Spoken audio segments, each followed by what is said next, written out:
But there's been this idea that if people were given everything that they needed, everybody's wants and desires were fulfilled, and that there was just complete peace, that people would start to stir up trouble just because.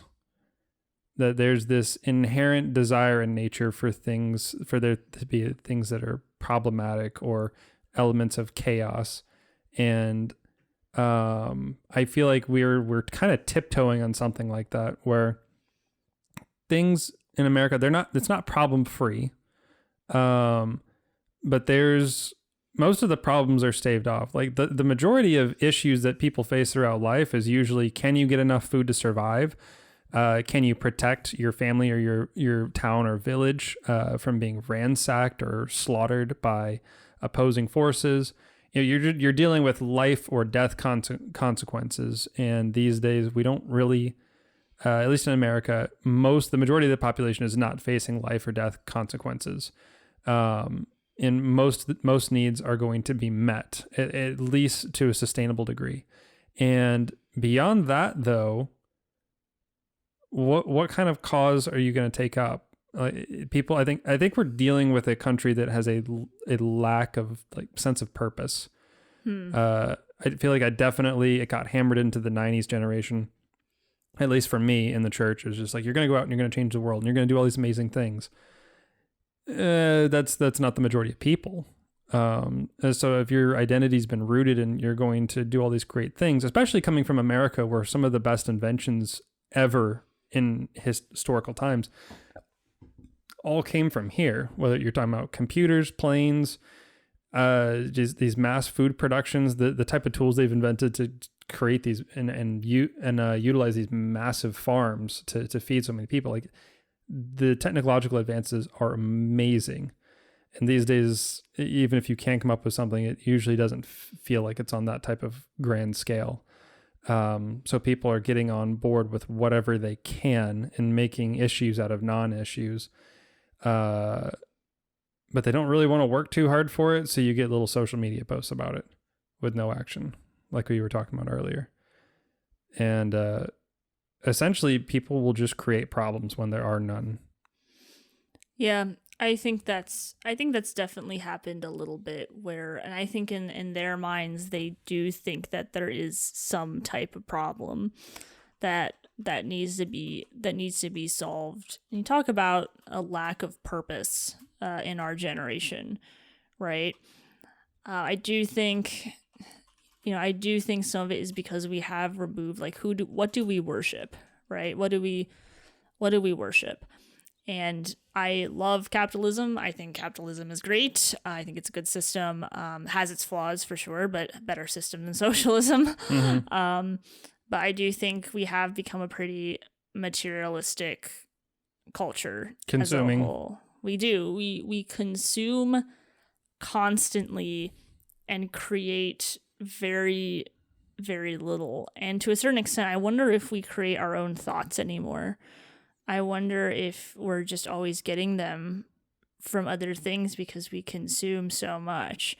And because we consume, we don't really understand what's behind it because it wasn't necessarily created ourselves. Mm-hmm. And of course, when it comes to original thought, every thought originates from something or someone else. That's why we read old books, right? Yep.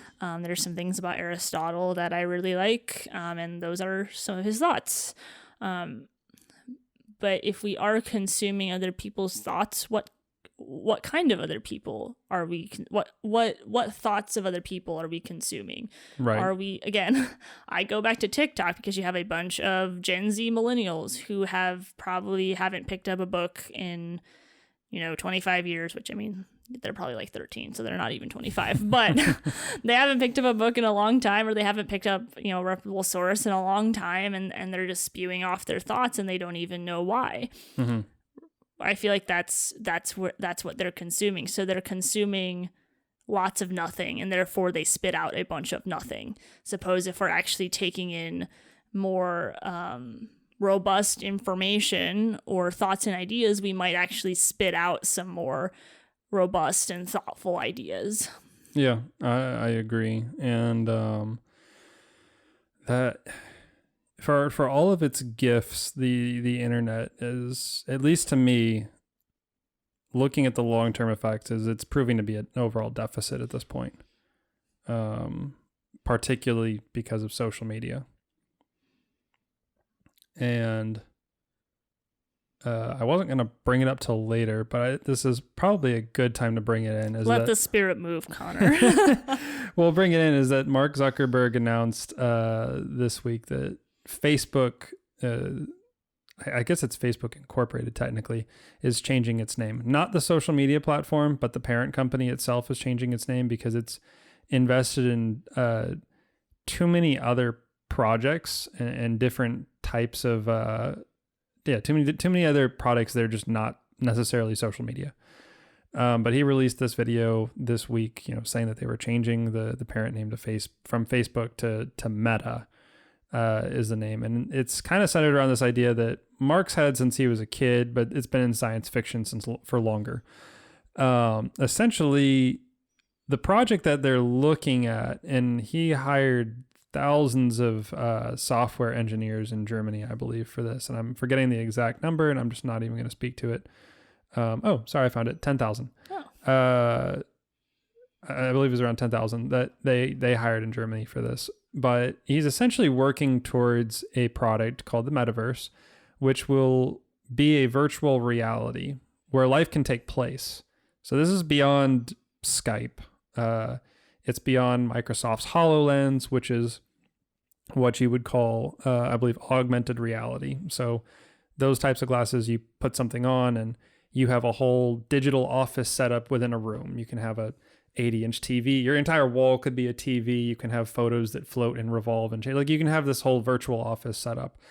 They're talking about doing that, but in an entire virtual world. For those of you who've seen Ready Player One, that's probably a really good example of it. Even The Matrix might be a good example of it to some extent, but they're creating it in such a way so that you can get into a virtual office meeting and you'll have your own avatar person that meets with you, Jordan. So there will be Connor avatar with Jordan avatar, and we'll have an entire digital office that we can meet in that has like an actual location in this digital world. And it is looking to consume, not even just consume, but basically incorporate people's lives into this virtual reality. Also, like, and my concerns on it is just how much more sucked into this stuff can we get? Right now it's just, we're pretty integrated with our phones and the way that they run into our lives. This is quite literally going to take parts of people's lives and place it in a virtual reality space that doesn't exist in the real world.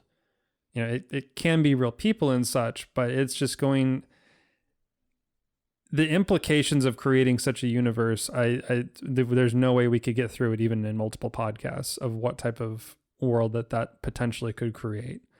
But that is essentially where Facebook is going with it.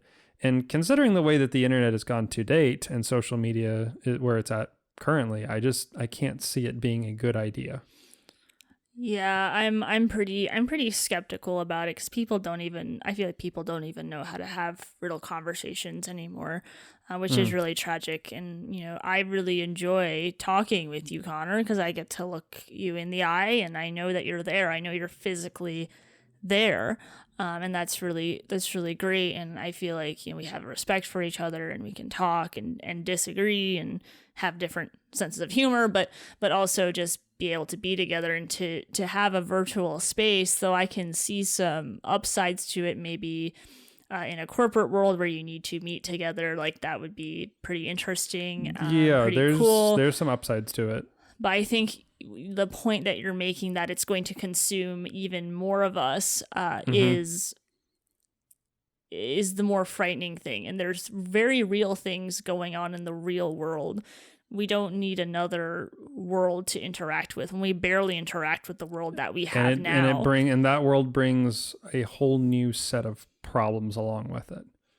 And we already have plenty of problems. We've got enough to deal with. And actually, I'm curious to see, there's an article written by Charlotte Edwards from New York Post about an expert that warns about some of the dangers to Facebook doing something like this. So Just to read a little bit out of this article, the immersive virtual world was recently revealed as one of Facebook CEO Mark Zuckerberg's top priorities, but critics are skeptical about how good it will actually be. Now, I don't believe Facebook is the only company that's pushing for something like this. I have a feeling we'll probably see something from Microsoft, and I wouldn't be surprised if Google or even Amazon does something like it. Amazon's actually creating a really expansive video game, but that is a video game. This is essentially a lifestyle, a tool, a form of entertainment, and social media all wrapped into one, at least what Zuckerberg is talking about.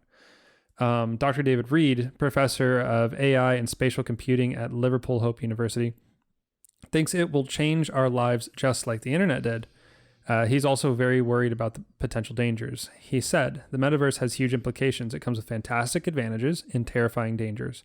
And we need a highly robust system in place to police the metaverse. We're clearly in the very early stages, but need to start talking about these problems now before we go down a route we can't reverse away from. It's crucial for the future. So this is like, that's a very problematic and strange statement to me. Well, he's got a valid point, but then on top of it, what are the implications for it? Does it mean Facebook's going to run security on something like that? Because you will have security issues. You'll like literally need virtual security in that world, I imagine.